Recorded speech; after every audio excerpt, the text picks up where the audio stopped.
Update 8 is here for Forza Motorsport, which means it's time for our once a month of actually playing this game to see what the update is like. It brings with it, and I'm not making this up, one new to Forza car, and some revised advertising boards at a track. As well as the usual kind of new campaign events and adjustments to a few things, which does include an incredibly long fix of bug lists. Let's start with the new campaign events and spotlight cars then. As ever, we have a new featured tour and a new open tour. The featured tour is going to be based around track toys. There's going to be a Ginetta Juniors themed tour available starting from the 15th of May with the 2019 Ginetta G40 Junior as the discounted spotlight car for the week, and that is the only new to Forza car in this update. Then we have the Weekend Warriors tour from the 22nd of May with the 2015 Porsche Cayman GTS as the discounted spotlight car for the week, which is then followed by the Caterhams tour from the 29th of May with the 2013 Caterham Superlight R500 as the discounted spotlight car for the week, which at this point is an 11-year-old car, so not quite sure why they're spotlighting it. And finally we have the Track Toys tour from the 5th of June with the 2019 Elemental RP1 as the discounted spotlight car for the week, which comes across from Horizon where it was in a paid car pack. So not really sure how I feel about that. And if you complete all of those, you can win the Porsche 935, which again is not new in any way. The open tour is similar to usual, but you'll be up against cars that lend themselves to modification apparently. If you complete all of these, you will win the BMW M1, which again is new to this game, but not new to Forza. And these cars that are listed here will be discounted each week for VIP members.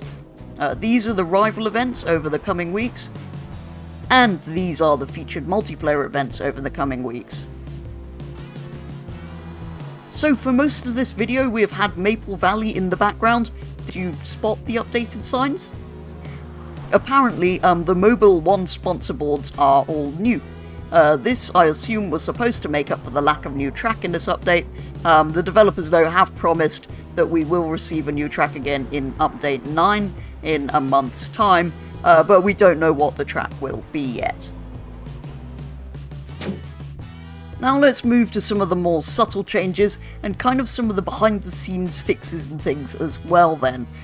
You can now apparently change the vinyl materials on liveries, so if you go on a shape that is on your car, go to change colour, then there will be, or press Y to adjust glossiness, and it will give you some oomph about it, so you can do this. This, though, is a feature that has been in Forza Horizon for, well, pretty much as long as I can remember now, so I'm not really sure why they're making a big deal out of this being new.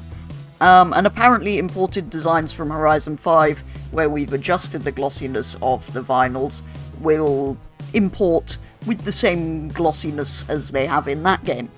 It's a shame then that importing liveries still doesn't work for a large number of players from Horizon 5 to Motorsport, so to give this game the benefit of the doubt though, I am going to check the livery importing thing again, because it has been a while. Are we ready?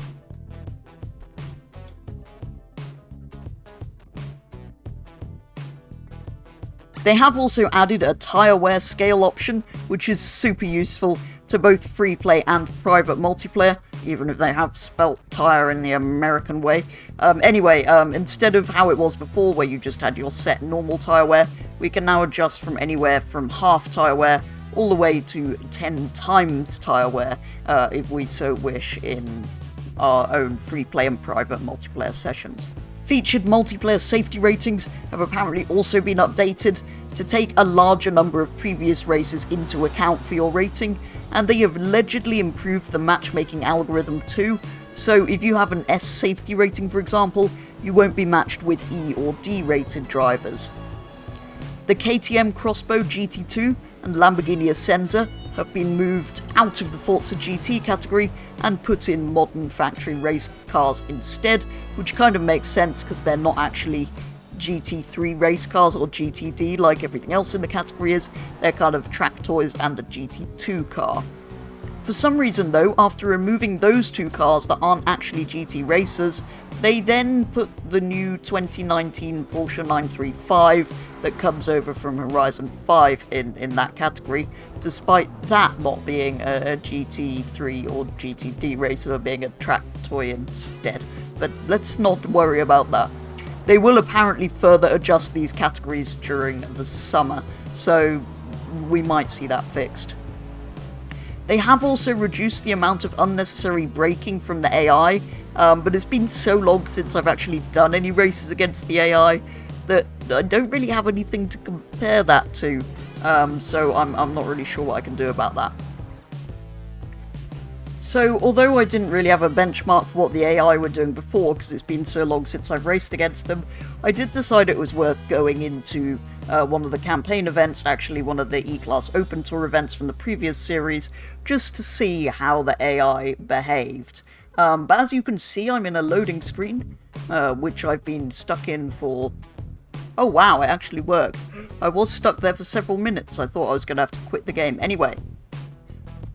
Let's see what they're like. I don't really have anything to compare to, but we can see if they appear to be brake checking us or not.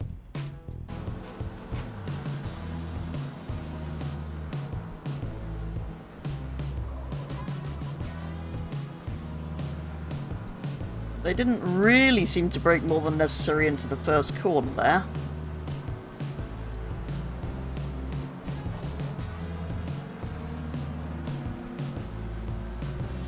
Aston's a bit slow out of there, but not really anything out of the ordinary.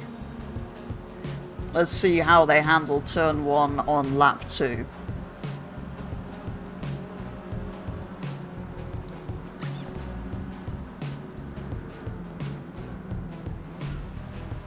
I mean, they're fairly predictable. They're kind of doing what I would expect a car in front to do. So I don't think it's too bad. But yeah, like I say, I can't... Okay, that was a bit of a brake check. But yeah, I can't really remember what it was like before. But that's what it's like now. That is, though, only a few of the changes that they've made. There was also this ridiculously long list of bug fixes in these various different categories in the release notes, so I can't possibly begin to test all of them, but here's a list of everything that they have supposedly fixed, as well as those kind of more major changes. And that is going to do it for a very first look at the latest update here on Forza Motorsport. In terms of content, there's not really anything apart from a Ginetta Junior, which is fantastic to see, but nothing else here is new apart from some slight tweaks to Maple Valley. It is good to see that they're still implementing tons and tons of fixes, although to be honest, the list of fixes shouldn't be that long in an update this far into the game's lifespan, especially given how many things they've fixed and the length of list of fixes so far, and how much is still broken. It's really still not good enough. But anyway, there is a new car, there is some changes to a track, and they have promised us a new track in the next update, so we'll wait and see what that is. As ever though, do let me know your thoughts on the latest update for Forza Motorsport and the state of this game as a whole. But for today's video, that is going to be all, so thank you very much for watching, and I will be back with the next one very soon.